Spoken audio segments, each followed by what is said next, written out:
Good afternoon, everyone, and welcome to the latest in the GLS series of masterclasses. Today, we're looking at a key topic on legal operations.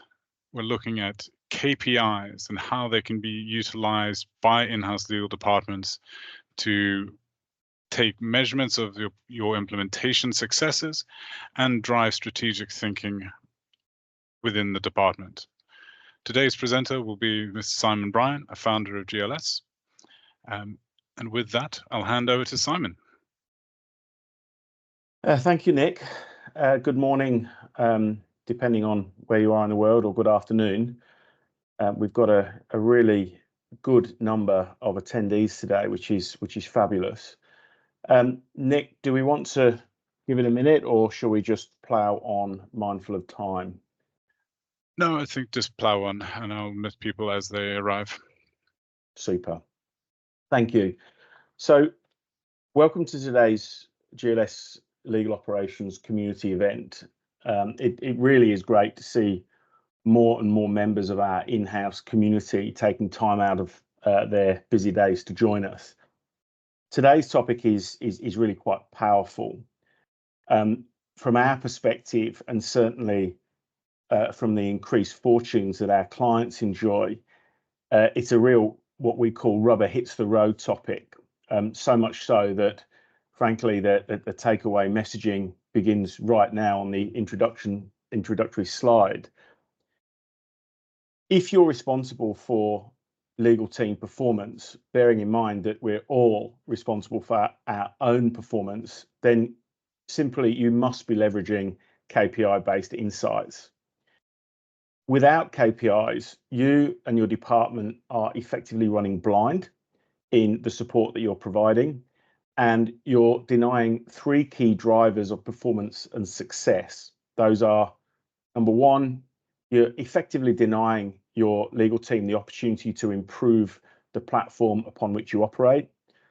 Secondly, you are essentially sabotaging your ability to strategically drive enhanced team performance and indeed enhanced individual performance. And finally, thirdly, you are essentially impacting your own career potential and potentially of those around you. Quite literally, you're looking a proverbial gift horse in the mouth. Such is the importance of those three messages that we could quite literally end the session now. Obviously, we won't. But if that's all that you took away from this session, then it will have been a useful one. But as always, we will have a more granular look at these themes and provide some takeaway messages, top 10 tips and the like. Conscious that there's been a number of people joined since Nick's introduction, so just a quick reminder on some housekeeping points. In these sessions, we do tend to keep attendees on mute to avoid inadvertent interruption and also to ensure good audio quality. If you do have any questions during the session, please do send them through on the chat. We can pick them up at the end. And during the Q&A at the end, if you did want to ask a live question, then we have a raise the hand function, or again, just use the chat function within Teams.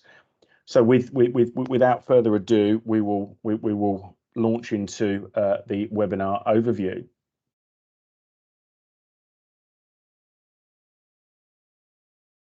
So a quick run through of today's session headlines. In today's session, we will cover what are KPIs. We'll discover and discuss the importance of KPIs to the in-house lawyer and in-house teams. We'll look at some of the common objections and historic resistance to legal department KPIs. We'll unpack some of the types of KPIs. It won't surprise you that there's many, but this isn't just in terms of individual performance metrics. It's actually the types of KPIs and the kind of performance metrics and measures that they are ultimately seeking to address or record. We're also, as always, going to potentially cause some controversy by sharing what we see as being compulsory legal department KPIs. Now, appreciate some of you, and in fact, we hope that many of you have a view on this, but we've identified the KPIs that we see are the ones that consistently give our clients a persuasive voice inside their organisations. We'll explore what KPIs mean for the in-house legal department in the form of enhanced legal department literacy. Then, as we enter the home straight of the session, we'll cover the in-house KPI-related behavioural trends that we've identified. And finally, we'll unpack some what we call North Star principles for successful KPI agenda implementation. The goal is that we get through this session, as always, in approximately 60 minutes or under, including some time for Q&A. So we will maintain a fairly steady pace through the session. So let's get straight into what are KPIs and why are they important. Now, KPIs can be defined and interpreted in a number of ways. Some are helpful, some less so. And frankly, in departments and indeed organisations, we can see KPIs that can be somewhat self-serving or actually quite divisive in their interpretation and meaning. We thought it'd be helpful to contextualise or at least provide a working definition of an in-house legal department KPI. So here it is. A measurement of in-house legal team performance in the form of data that delivers performance insights, actionable intelligence, and the ability to engage in value creation reporting. We see KPIs as a source of what we call business intelligence that delivers performance edge, both for individual team members, but also as a function, but also as an overall function within the business. We see these kind of departmental KPIs as being essential within any legal function. They are anything but nice to have, or indeed an optional extra. And these kind of KPIs are not just for the domain of larger legal teams. In a legal operations context, all in-house lawyers must be, in our view, operating by reference to, or at least moving towards, data-driven value reporting. For those present or otherwise listening to this session, we ask you to ask yourself whether or not you and or your team are operating against KPIs that can be measured and or reported against by reference to empirical data. And if not, maybe ask yourself why, in the context of overall business performance, where every other department is being asked to record and measure their performance against the overall business's stated objectives. Now, in this context, let's unpack some hard truths, as it were, relating to KPIs. So, in a legal operations context, we see KPIs as being a legal department game changer. They are to performance-driven legal department as important as sight, sound, touch, and smell are to us as individuals. They allow us to contextualise, orientate, act, and adjust safely. Now, to ignore them or resist them or to delay their implementation is quite literally to ignore a free gift to your team and to your career. Now, let's just have a look behind this somewhat emotive claim. Now, it's fair to say that we see legal department KPIs as being essential. Now, there are quite literally hundreds of reasons why legal department KPIs are essential to individual, but also overall department performance, and not least in enabling you as a team to demonstrate your own performance, but also build a business case for further investment and indeed legal department transformation as you seek to find better ways to support the inevitably increasing demands of your business. In no particular order of importance, we offer a top 10 of why KPIs are essential. And again, we invite you to take away and digest some of these insights that come from our legal in-house community of over 22,000 operators. Legal department KPIs, they provide actionable insights, i.e. those insights that enable you to provide a more strategic, improved decision-making capability around that which you do and that which you do not do. KPIs enable value recognition. They enable you the ability to demonstrate to your business what value the legal team is creating. They help you translate your performance into business language. You've seen before and heard GLS speak in many previous sessions about the importance of the legal department being able to embrace the language of the business in demonstrating performance. Legal departments need to be embracing the use of cost saving type language, value creation type language, etc., etc. These are all metrics which businesses understand. No more of this, we are custodians of risk type scenario. KPIs enable you to accurately capture inefficiency within your own department or indeed within your business and your business processes. They can help you identify and target processes or performance inefficiencies, which allow you to again make strategic tweaks, as it were, to not just how you're doing things, but why you're doing things to improve overall performance and support capability. KPIs allow pattern recognition. Data over time inevitably reveals performance patterns, and that can be good or bad, i.e. good patterns or bad patterns. But either way, you need to know. Obviously, and inevitably, good patterns enable you to identify areas of focus where you can do more of the same, and bad patterns enable you to identify areas which are ripe for transformation or indeed improvement. KPIs enable goal setting, both from within your department as individual team members and also within the overall organizational domain. It enables you to deliver a tangible and ideally objective basis to goal setting. KPIs empower data-driven performance management. They deliver real-time data to ensure processes remain optimized. Again, think of your legal department like a machine, okay? Every machine requires a regular trip to the manufacturer, the dealer, for a service, okay? You don't wait for the machine to break down before ultimately you intervene with preventative maintenance. KPIs are a really useful measure and tool in this regard, okay? Continual optimization, tweaks, etc. Where to squeeze and apply the oil. KPIs can improve performance review. Now, hard data is ultimately the best and frankly only basis from which to tell a good story. Now, if that data is coming from performance reviews, then ultimately that supports you in making a much more persuasive case, again, in relation to internal progression, departmental budgets, greater investment, transformation initiatives, and so on.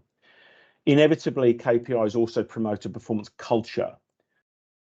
Potent and well-chosen KPIs can make a real positive contribution to the creation of a performance culture within the department, and then that makes your department a beacon for overall performance within the context of the business landscape.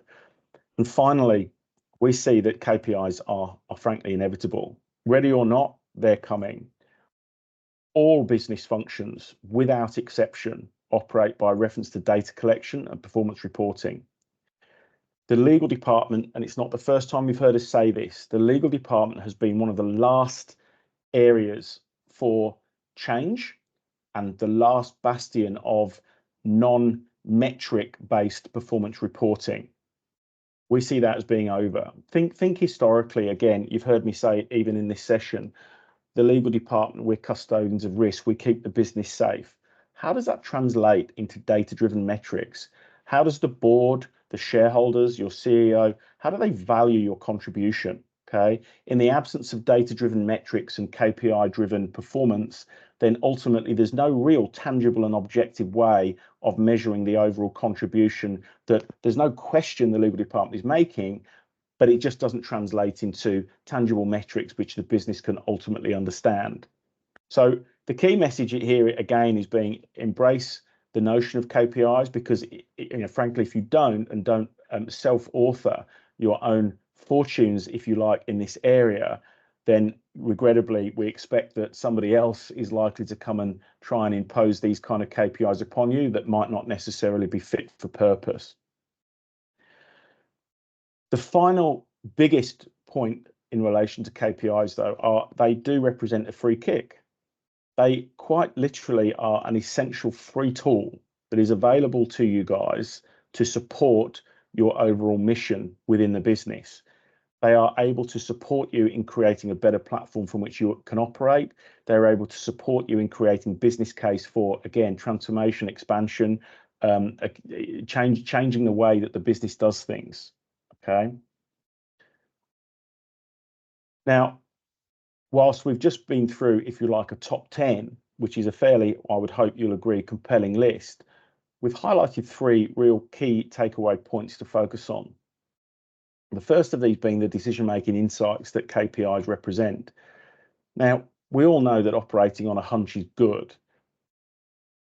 The challenge is, though, that subjective interpretation of how things are going is fine to an extent, but objective hard data, which confirms performance status and performance levels, is a much, much better basis for decision-making and then ultimately performance reporting. Your business is so much more likely to get behind a request for a new initiative, increased budget, transformation, etc. If you can show that by implementing X, then you will deliver Y amount of cost saving in the form of hours saved or budget saved, etc. It'll enable you to make and take more qualitative decisions by understanding that a little more oil applied here and not there will resonate in overall better department performance. In time, deploying the right fundamental KPIs can support most of the key elements of in-house legal department decision making. We've discussed performance management and the importance of KPIs in enabling and allowing in-house leaders to access legal teams' operations in an objective and data-driven way that facilitates timely performance interventions. Your decision to hire, update templates, invest in legal tech, implement new managed service solutions for perhaps high volume, low risk contract review outsourcing, for example. All these things can be justified in terms of time, cost, quality, and otherwise business enabling numbers or language or metrics that the business will understand in you being able to build a business case for these kind of initiatives within your function. And finally, validation. We've discussed previously, and it's one of the common challenges that we hear from the in-house community about the difficulty in getting their business to perhaps understand or at least recognize and value the contribution that the in-house department is making within the overall business ecosystem. Legal teams must be able to demonstrate their value. Okay, it's no longer good enough that so-and-so in commercial thinks that the team is good, or we provided great help on this particular transaction. You're as good as your last game, and at the end of the year, that year's worth of work often is overlooked when people are looking at balance sheets, looking at budgets, looking at headcount numbers, etc., and planning for the next year. If you are able to present data-driven metrics to your business, then rest assured you're going to be in much better shape to be having those kind of conversations with the business leaders around ultimately the value, the contribution, but also what your future looks like in terms of continued investment and resourcing. So I'd like to think it's fair to say that we've made the case for why KPIs are important. We said that we'd look at some of the common objections to KPIs. Now, despite the obvious importance of legal department KPIs, the feedback that we receive from our clients and our 22,000 odd strong in-house community is that actually fewer than around 10 to 15% of in-house legal teams are actually regularly implementing and utilizing, and indeed are proficient in the use of specific legal department KPIs. Now, I'm not talking about the general metrics of, we must turn up to work and kind of what I would call overall organizational KPIs, which are fairly nondescript. I'm talking specific legal operations metrics in terms of individual and overall departmental performance. But why so few? Now, we've heard hundreds of reasons, but essentially they correlate into similar broad things. Now, the first is historic management practices. Historically, and again, this is with a historical context, in-house legal teams and in-house lawyers have tended to operate somewhat as a little bit of a black box in terms of they're either relatively small teams and therefore have missed out on scrutiny, or budgets have been set by the CFO, but without necessarily an understanding of what's happening or what has happened behind the door of the legal department, because it's that kind of dark chamber of the unknown, and it's all very scary, and no one likes to talk about lawyers and the risks that they manage, and so on and so on and so on. Old-fashioned in-house leaders have historically, again, leaned heavily on that relationship status, both internally and externally within their organizations. If the relationship with the CEO was good, if things were perceived to be kind of going well, then there was no need for KPIs. Businesses, I think, historically had not necessarily understood how to monitor and how to performance manage lawyers, essentially fell outside normal performance management metrics. Now, there's a reason why within organizations, lawyers tend to fall outside general banding structures, for example, within HR. The promotion and again, kind of career progression metrics are different from those in the rest of the organization. Legal still represents a disproportionately expensive department, and so on. So I think there's an element of historic lack of understanding, but also perhaps an historic lack of understanding of the availability of the legal operations type metrics that actually are available to support that kind of ongoing performance management of the in-house legal function. We'll talk now about unintentional ignorance. I think it's fair to say again that many in-house leaders inevitably are simply too busy to find the time to explore strategies to become less busy, let alone learn about the benefits of legal department KPIs. So it's understandable that historically KPIs weren't on the radar. The role of the in-house team was simply to support the business in getting done what the business needs to do.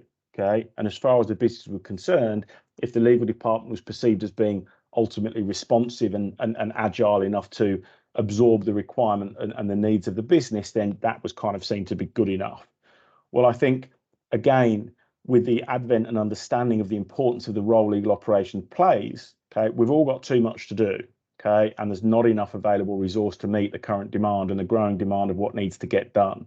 There has to be change. We have to make more strategic decisions about that which we are doing, that which we're not doing, that which we're best placed to do, that which we're not best placed to do. Okay, and with this new kind of performance-based management science, as it were, of legal operations, there's no longer any hiding place. What is the contribution that we're making? Are we applying the existing combination of resources and budget in the right manner in order to achieve the optimal output in terms of the available inputs that we have?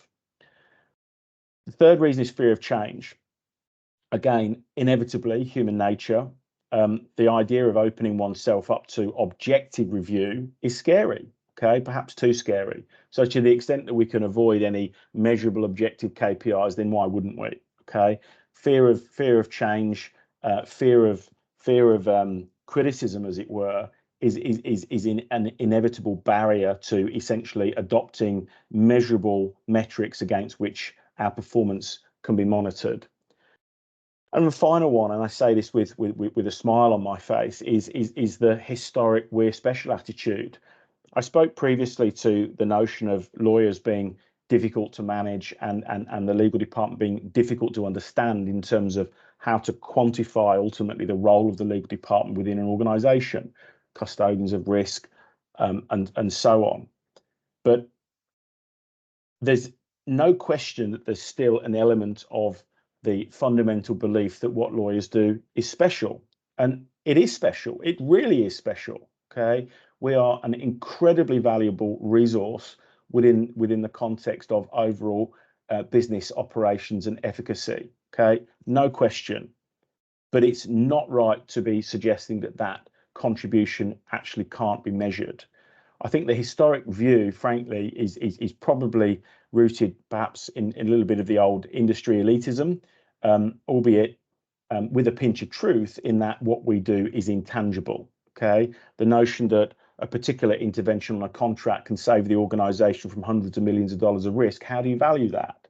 Albeit in the modern world of legal operations, I think ultimately there are now a number of identifiable metrics which make the argument about what we do intangible is slightly less easy to digest.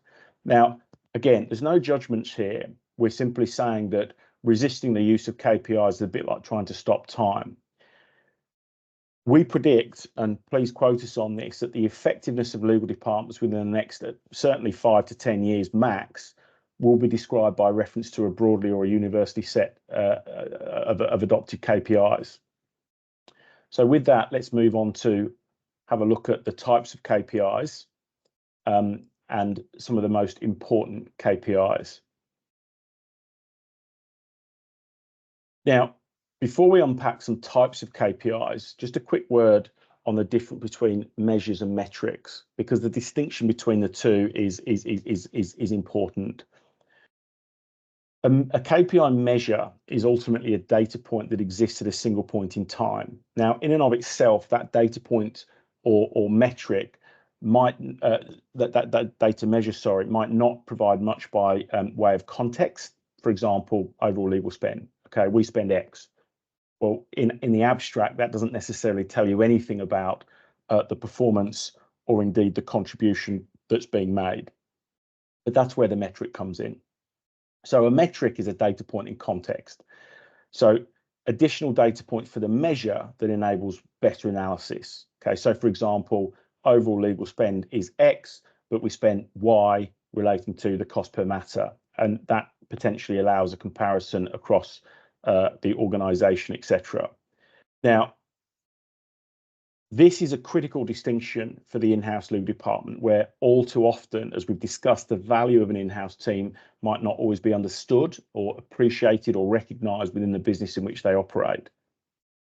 Quick visual unpack of this in action. Now, by way of illustration, we've got two measures: total legal spend and total number of contracts reviewed. Now, these measures are really simple to take, but what does it tell you and how can it improve your overall decision making? Well, when you start introducing metrics, rich insights start to appear. For example, you supported 750 contracts. So what? But what if we discovered that on average, the contract closure time for that particular species of contract was on average 10 hours? Well, now we know that we've got 7,500 hours of work to support that particular type of contracting activity. 7,500 hours equates to approximately 5 lawyers on a full-time basis, assuming annual leaves, public holidays, etc. Now, if you know that you have got to support a particular kind of contracting activity, which ultimately requires a 5-lawyer team, but you've only got 2 lawyers, well, there you immediately have a performance-based metric against which you can report. So it's not we've got more work than we can handle, it's here's empirical data to support the fact that we essentially need a solution because we've got 2 people doing 5 people's work. Now, whether that's an extra hire, whether that's a managed service solution or whatever, the point is that you have data-based metrics to support your position and measure the contribution that you are making. Now, in terms of improving performance by reference to those kind of KPIs and analysis, so we've assumed that it takes 10 hours to close one of this particular species of contract. Now, what would the world look like if we could get that contract closure time down to 5 hours? If we were able to do that, how would that impact our overall department performance and indeed our overall support capability? Now, consider the ways that we might do that. It might mean that it makes sense to actually have a look at the templates that we're using. Is the business insisting upon asymmetrical non-market positions which require an unnecessary amount of toing and froing, whilst ultimately the contract gets recalibrated back to what is a market standard position or what is not an asymmetrical position? Does that justify a change in your use of templates? Does that necessitate investment in training for the team and so on? Now, when justifying those kind of transformation initiatives, update templates, new templates, training for the commercial team, etc., etc. Now, let's put this into numbers and business language. So if we could get that contract closure time now down to 5 hours per contract, what does that look like? Well, let's make an assumption here. Let's assume that your average fully loaded cost internally for your in-house team is around $250 per hour. And on this point, I urge all of you, to the extent that you've not already done so, to work out what your internal fully loaded costs are. Now, this is the costs of your salaries, your centrally allocated costs, marketing, IT, real estate, all of the centrally allocated costs, such that you can actually work out reliably what your internal cost is and your internal cost metric. Now, taking $250 per hour is a round number, and generally we found that in-house legal costs are roughly around that measure on average. Now, if you could reduce contract closure time by 5 hours, then you've just saved the business nearly $1 million worth of internal lawyer costs per year. How does that work? 750 contracts multiplied by 5, multiplied by 250. Now that actually equals $937,500 worth of internal lawyer cost per year. Going back to how do we improve our overall contracting performance?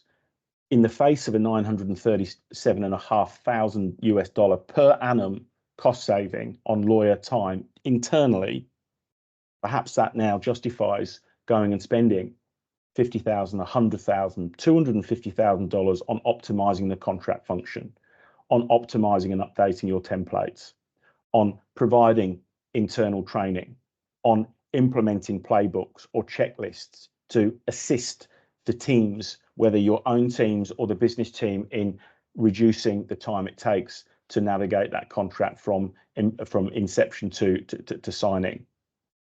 Would a managed service provider such as GLS actually be able to offer efficiencies even greater than that which are available in your own organization in supporting that kind of contracting activity? These are now data-driven performance metrics that you can start to implement by reference to the KPIs that we've discussed. Now, the final point on this that I would illustrate is, consider if you waited 2 more years in the face of this data that you now have available to you, derived from the KPI. If you'd waited 2 years, have you not lost the opportunity to potentially save the business nearly $2 million of internal lawyer cost? Now consider that decision making in other parts of your business, in the procurement team, in the finance team, in the supply chain team, in the marketing team, in the sales team. If these teams had failed to make a decision that had potentially saved the business $2 million over 2 years, what would that look like for their internal department and their own careers? They'd be fired, right? So as we implement KPIs, we have to find meaningful things to measure and draw insights out through metrics. That in turn drives the data-driven decision making, which is supported by that empirical data as just illustrated. Now let's talk about the lagging and leading metrics. We see ostensibly 3 buckets, if you like, within which KPIs fall: lagging versus leading, determinative versus indicative, and hard versus soft. These are the different types of KPIs, as it were, in terms of broad buckets in which they can fall. Now, these types of KPIs and determining types of KPIs in this manner can get pretty technical quite quickly. So we thought it'd be helpful to start with, in essence, what we refer to as a day one guide to essential KPIs.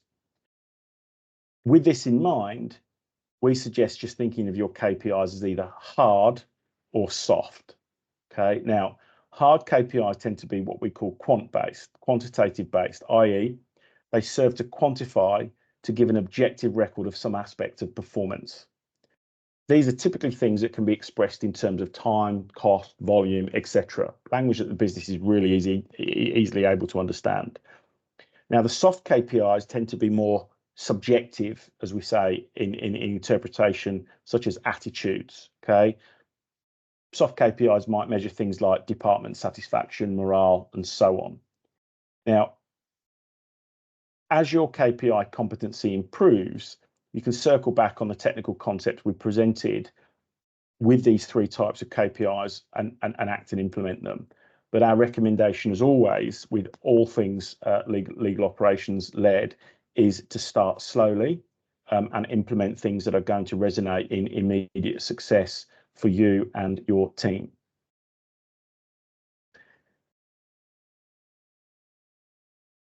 So having now identified from a legal ops perspective what we see as being our essential, non-negotiable, must-have KPIs for day one, we thought we'd unpack this on a single slide for you. And again, designed to be takeaway.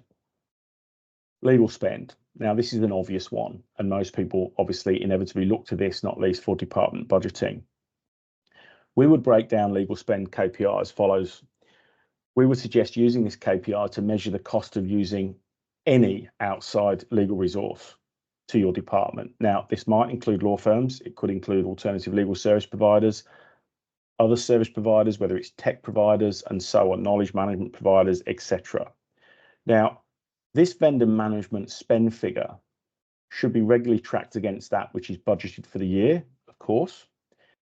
Burn rates should be noted and unbudgeted events should be flagged up as such in real time. It's no good at the end of the year going back to your CFO, your CEO, your board, whoever, and trying to explain a blown budget because mid-year you were asked to support an extraordinary project, or there was something that occurred mid-year which required extraordinary spend. Okay, real-time data and metrics is key. You must deploy appropriate metrics, as we've discussed, to unravel this measure, cost per matters, disputes, etc. And again, as we've discussed, you must bear in mind your own centrally allocated costs. Knowing what your own centrally allocated costs are is a really helpful metric to understand and offer a comparable, particularly when making future spend decisions. Okay, what is your team best placed to support? What is your team not best placed to support? Number of matters. Now, the number of specific matters that are briefed into your legal department is critical, and this is where we reference the legal service request form. It's always one of our most prominent recommendations that we make for any legal team to essentially have a barrier of entry, or at least a toll gate through which the business must pass, such that you are recording the instructions that are coming into your department and that you are measuring and able to control the quality of those instructions.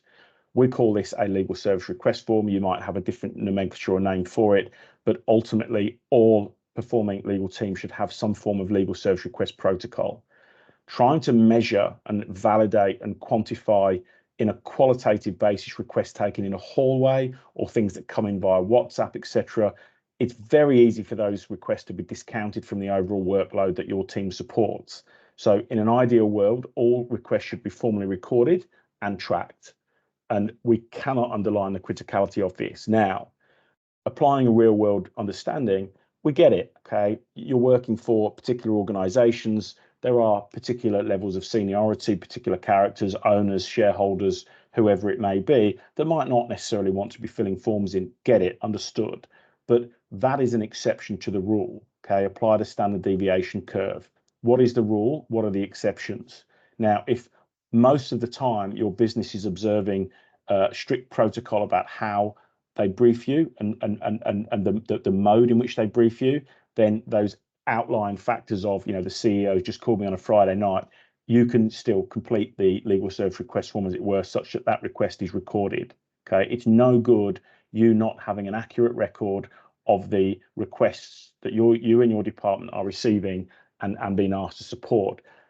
Those legal service request forms are also a very rich source of data, types of work, who's requesting, departments, etc. Turnaround times as well.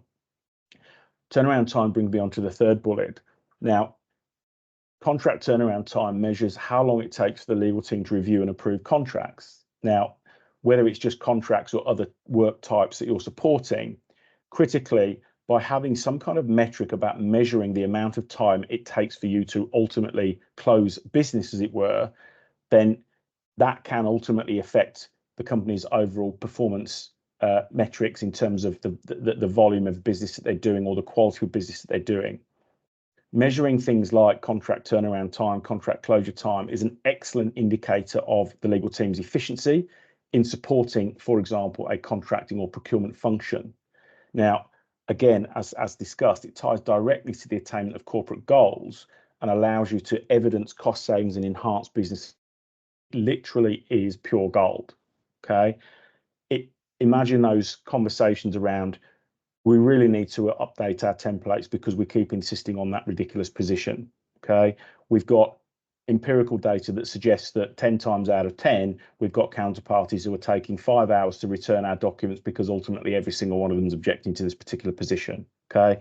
That 5 hours resonates in a cost saving X, etc. Okay. We've discussed that. Internal client satisfaction is a really important one. Now, looking and measuring your internal clients' levels of satisfaction is critical. Whilst it's a soft KPI, it's really easily obtainable through such means as a non-invasive desktop audit, etc. Go and ask your internal clients whether they're happy with the levels of support that they're receiving. Now, nobody needs to be convinced of the importance of effectively measuring and assessing customer satisfaction, but you'd be surprised at how few in-house legal teams actually embrace it. Now, whether we like it or not, as the in-house community, we're still engaged in service delivery and client satisfaction. Okay, we just are. And that is an important overall driver of productivity and relationship-based performance. Okay, if your business is happy and appreciative of the support that they're getting, the service levels that you're providing, then that enables, again, a better support construct to emerge. It just does. But equally, if there is general dissatisfaction, then it gives you the ability to go and ask and understand why and potentially offer a fix, again, thereby improving departmental overall efficiency and performance metrics. Legal team satisfaction, same concept as above. Your legal team morale is a vital indicator of your overall team performance capabilities, and it should be tracked. Think of this as the engine warning light. If you've got a team of unhappy lawyers who aren't motivated, then guess what? They're not going to be performing at the same level as a team of motivated and happy lawyers. They just aren't. Okay, lawyers, we're a difficult bunch at times, but ultimately a happy lawyer is generally a lawyer that's well fed on quality work and routinely appreciated for what they do. It's not complex, but again, really easy, quick win, but you'd be surprised how few teams are ultimately, again, monitoring and reporting upon that metric. Hours worked and on what? Now, whilst controversial for many in-house teams and indeed in-house lawyers, recording the amount of time that you're spending on things and indeed what you're doing is a vital metric that allows you to understand and reshape cost and focus. It just is. If you're able to shift your focus and the levels of support that you and your team provide to those more valuable and strategic support areas, and therefore deliver greater cost efficiency or frankly return on investment on your internal costs, then you need to understand precisely what you're doing and how much it costs. You just do. Now, reminder, there's quite a big difference between being busy and then doing things that are valuable or strategic and aligned with supporting the business achieve its stated objectives and performance indicators.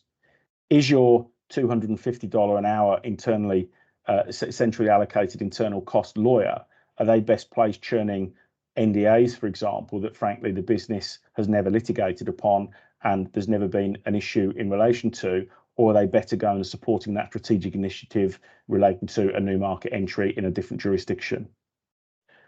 Disputes. Now, measuring legal disputes, it can be many things, okay? Cost, time, success, all sorts of things. But from day one, we recommend that your team should simply be tracking the number of actual and potential disputes that you encounter. Now, this allows you to build up historic baselines that hopefully in time you can improve, okay? We can see that there are X number of perceived or threatened risks in relation to this particular contract species or this particular type of business activity. Okay, if that becomes more common than not, then obviously it's an area that you can seek to address and so on. Now, that data is, as I say, it's of critical importance for you to be able to justify any improvement recommendations or investments that you need, whether in your own ecosystem or ecosystems of the business, better documents, better template, training, etc., going forward. Now, we've outlined those 7 or 8 points, and we recommend that you ultimately start with the above. Now, there's also a case to look at compliance, risk, and IP based KPIs, but we recommend that you essentially start with that first 7, so to speak, because these are ones that are going to enable the quickest wins, as it were, and the quickest internal uptakes. So what does this mean in relation to the terms of overall and enhanced legal team business language literacy?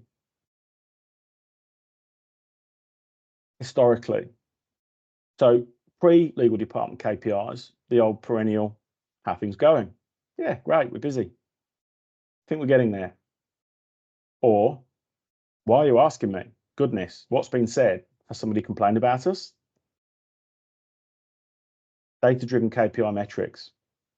How are things in the legal department? Well, day one, our answer now looks like this. Well, really glad you've asked. We've been really busy. In fact, we've been 50% busier year on year. We're supporting more work, more contracts. We've got more matters under review, more matters supported. We've got more departments under support. We've got new territories, new geographies, and all sorts going on. Okay. But the good news is that we're meeting that additional demand with the existing headcount budget, or perhaps only a marginal increase in headcount budget. Small detail. We're very well aware of the fact that resources are stretched, and very few people in this day and age are looking to hire many more people, or indeed getting unlimited budget to support the business's increasing activity. So as you can see, it's not just about reporting, okay? It's about empowering you with data and providing you with the authority to report, including when making resourcing requests. So what does that look like?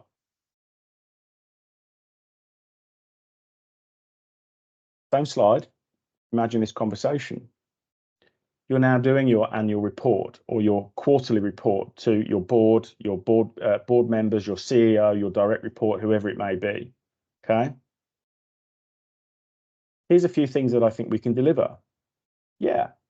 So we've reduced our costs and external counsel spend down by $300,000. Great start.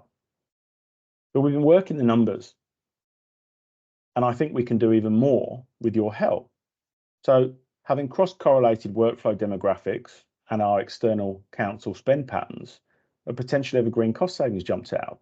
Now, regulatory matters, they represent 11% of our workload, but they account for 25% of our overall legal spend, $380,000 a year. Now, we've just entered some new markets, Indonesia, KSA, wherever it may be, new regulated markets, new territories, etc. So we expect that spend pattern to continue. Now, what does the world look like if perhaps we hire a regulatory specialist for, say, $220,000 a year? Well, that gives us an immediate cost saving of $160,000 a year, which over 5 years equates to nearly $800,000. Not to be sneezed at. Now, whilst that hire might boost our compliance capability, which of course is important because the board's told us that, but there will be further cost savings to reduce compliance issues, and it gives the team extra firepower in terms of an extra pair of hands capacity to absorb things around the edges of that specific compliance need. And of course, it will reduce our external counsel spend further by 25%. Now, these are real savings, and these are savings now that can be demonstrated irrefutably by reference to empirical data. So imagine again the conversation continuing with your CEO or board member saying, well, guess what? But if you'll allow me to effectively keep these cost savings within the department, then you've given me a war chest where now I have funds, budget to implement other legal operations led initiatives. Now I've got money to go and spend updating templates or implementing managed service providers, or finding alternative legal support solutions around different areas, or implementing training for my department, my team, the business, playbooks to support contract negotiation, so on and so on and so on. Small detail, it also gives you a great base upon which you can now start having that conversation around the bonuses for your team as well, okay? Data-driven metrics. Now, all the session today has essentially been around positive KPIs, so to speak, but this kind of transformation is also really easily done if we're using negative KPIs, which are just as important in terms of putting into context your findings. Legal spend, let's just say your legal spend went up. Okay, now having measured what the legal spend is, you're going to have that measure of, well, are we above, below, etc. But also you're going to know upon what you've spent and why and where and so on. Now, if you've spent more than budgeted, is that bad management by you, or does that reflect a strategic acquisition that the board pursued and that which your team successfully enabled? In other words, it's a negative finding in terms of we've spent more than allocated. However, it's a good finding because actually we were able to support this particular kind of activity with a negligible increase overall cost by reference to the annual budget, etc. Let's talk about some implementation practices and conditions for success.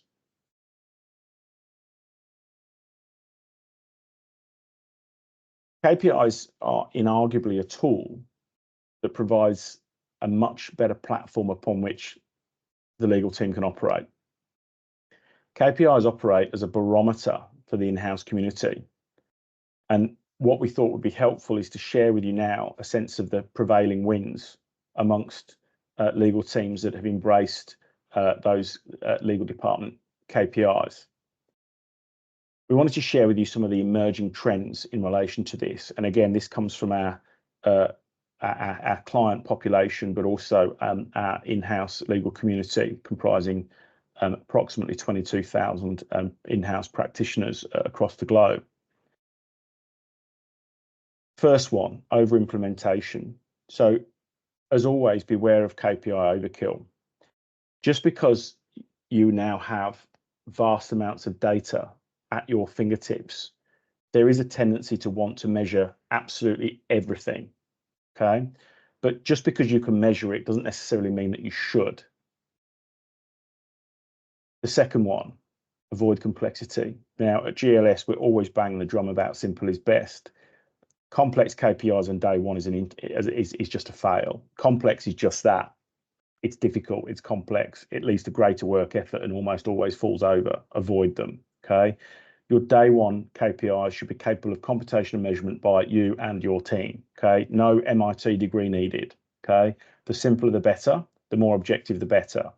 And finally, above all, beware of any contract lifecycle management or matter management systems hijacking your KPI agenda. We get that there's a lot of legal teams now running KPIs who are relying on standard KPI inclusions that come with LMS, LMLS matter management systems. And frankly, they're not working. Now, we've already had previous extra sessions and you can access our white papers on some of the challenges that we see in-house teams having with implementing CLMS and MLMS systems. It literally is snake oil. Beware, you've been warned, okay? CLMS and LMS system-generated KPIs, whilst they can be accurate, but they're only accurate if you ultimately conform your entire way of working to how the CLMS provider or the MLMS provider believes that you should be working. Okay, they don't necessarily provide contextualized metrics. Okay, and they can ultimately lead you to a false sense of security. Okay, it could make you think that you've effectively ticked that KPI box, but you haven't. You basically lose control of your own KPI agenda. Okay, so critical point here: avoid over implementation, avoid excessive complexity, and beware. Be cautious of those kind of out of the box KPIs that CLMS and MLMS systems offer. How do you retain control of your KPI agenda then, and how do you set it up for success? We are on the home straight, by the way. Now, there's no magic for setting legal department KPIs, but we again wanted to offer some key principles for you to observe, and that which we found most useful when assisting and observing the implementation of in-house KPIs. I mentioned on the previous slide control. You can't outsource your KPIs to a CLMS system. It's not their legal team and business, it's yours.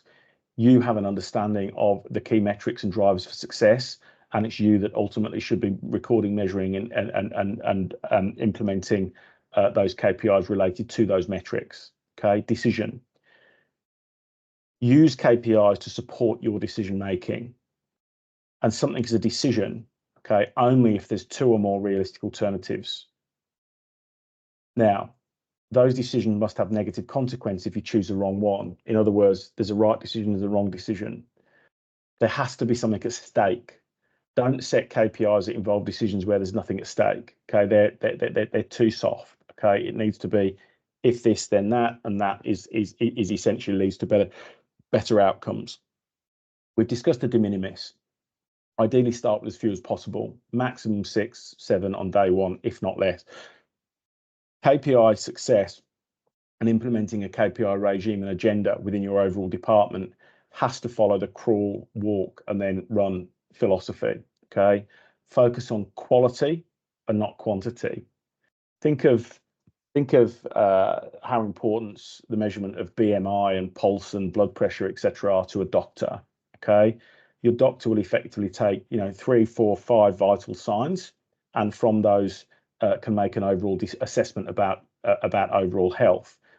Apply the same principles. Okay, what are those 3, 4, 5, maximum 6, 7 metrics that ultimately are going to give you a real quick and immediate understanding and steer of your overall department health and performance?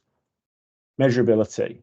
You have to focus on KPIs that lend themselves to easy measurement. Okay, you cannot create a job in and of itself which is simply just tracking KPIs and how to measure them and collate data in relation to them. It can't be a job on top of a job.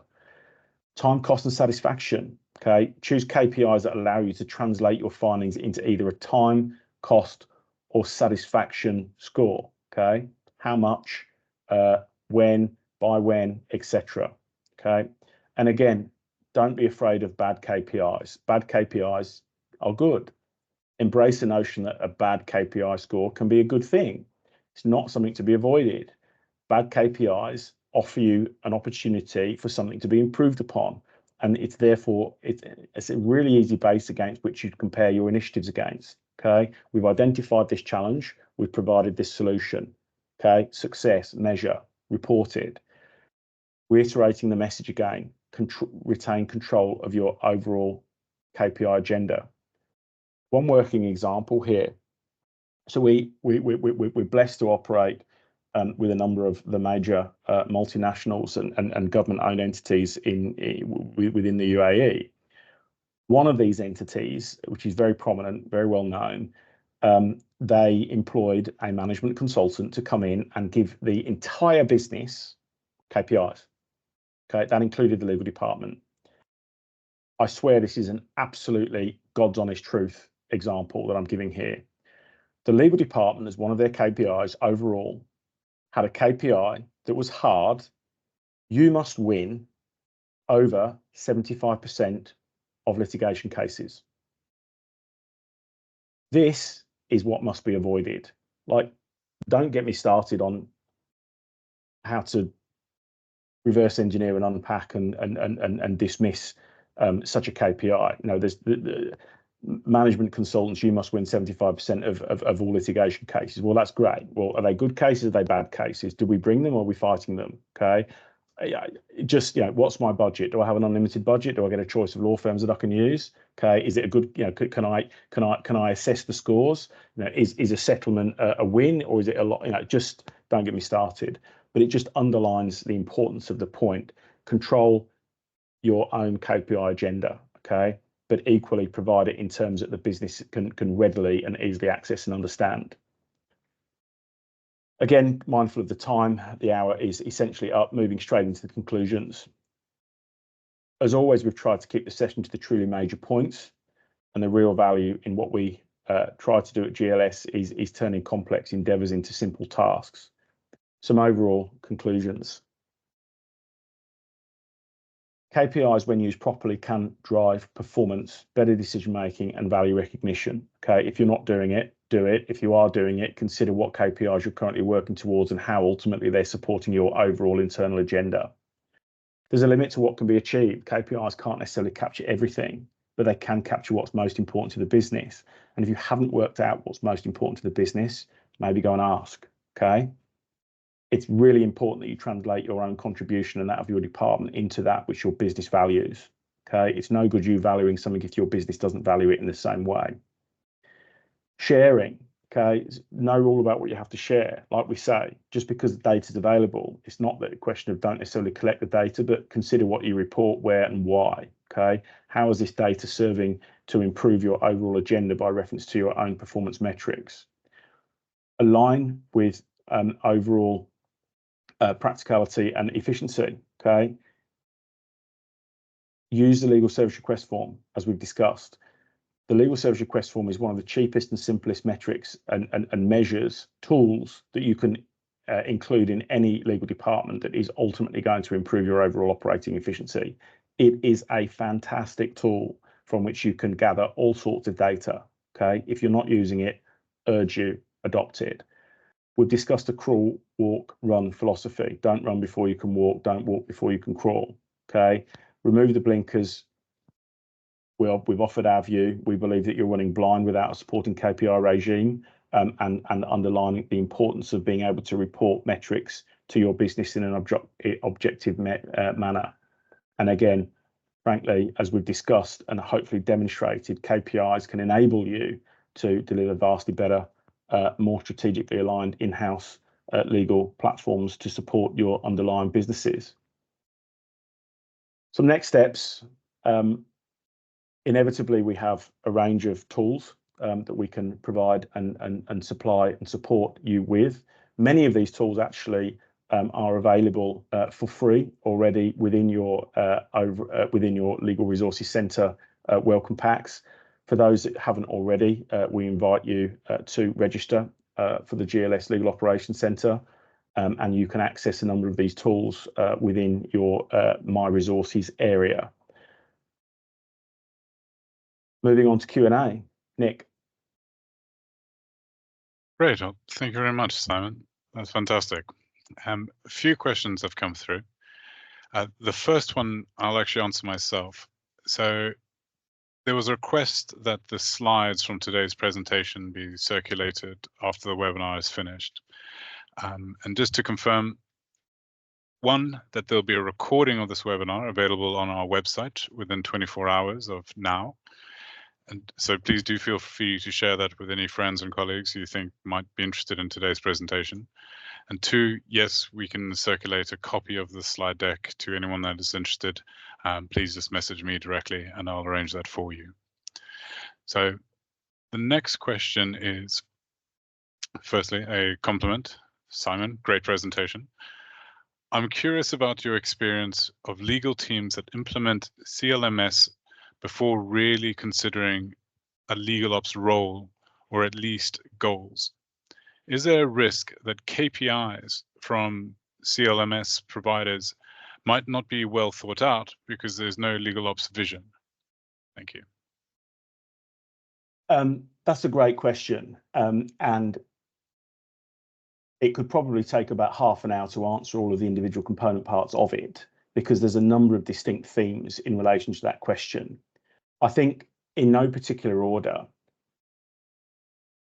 in relation to the implementation of a CLMS system, in the absence of there being a strategic objective and purpose and reason as to why that CLMS system is being implemented and what it is seeking to drive, okay, improved contracting performance, reduced risk profile by having to work on third-party paper, implementing standard templates, etc. It's very difficult to understand what was the driving reason, as it were, behind that implementation, and one is almost inclined to say there's a real risk that your organization is essentially following the same root cause failure of many organizations in thinking that the CLMS is a single silver bullet, as it were, to address internal resourcing crunch and just general contracting performance.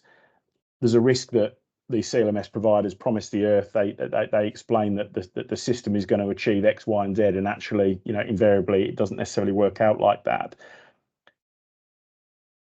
In the absence of knowing essentially the context in which that CLMS system was adopted, it's very difficult to kind of offer a view as to whether or not it is going to be helpful or hindering.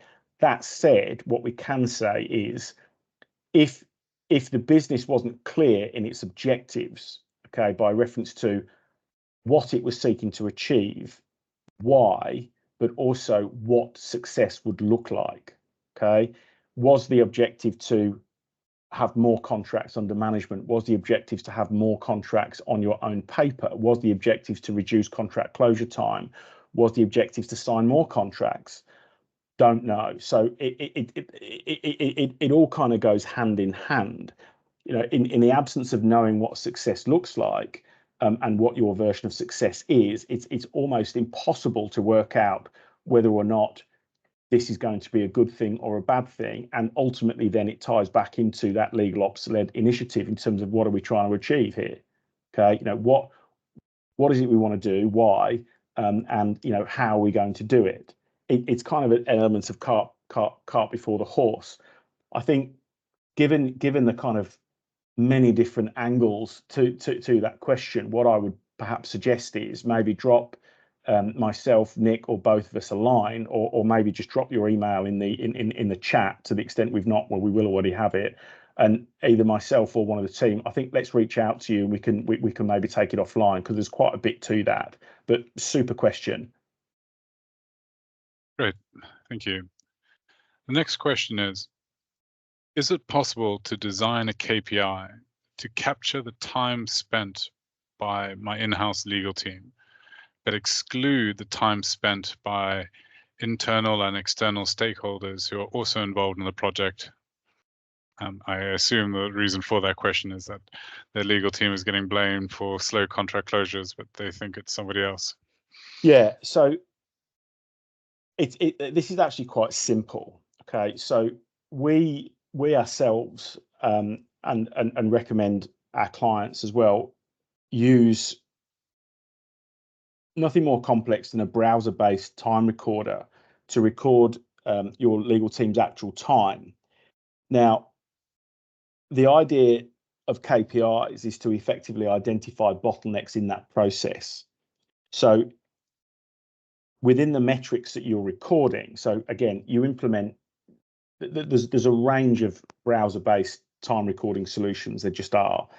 But if you're able to record and identify, for example, pushback from counterparties, bad practices, frankly, whether it be with your external counsel, your internal team, the counterparties, or whatever, and indeed record time relation to dealing with what might be perceived as off-market, non-market, asymmetrical positions that you think could be improved in your own internal documentation, then record it. So the time metric can't just be about recording how quick you are.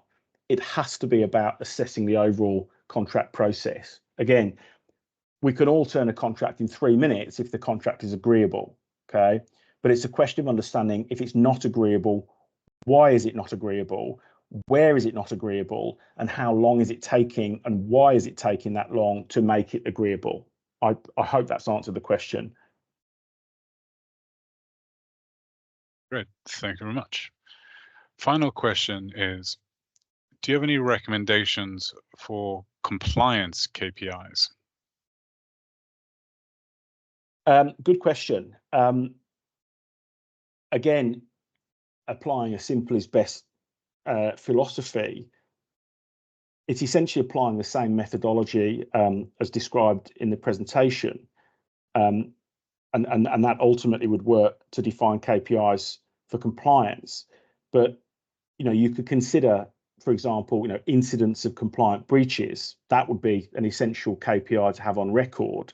And you could potentially consider things like, expenditure on client compliance function versus potential penalties. Okay, there's another one.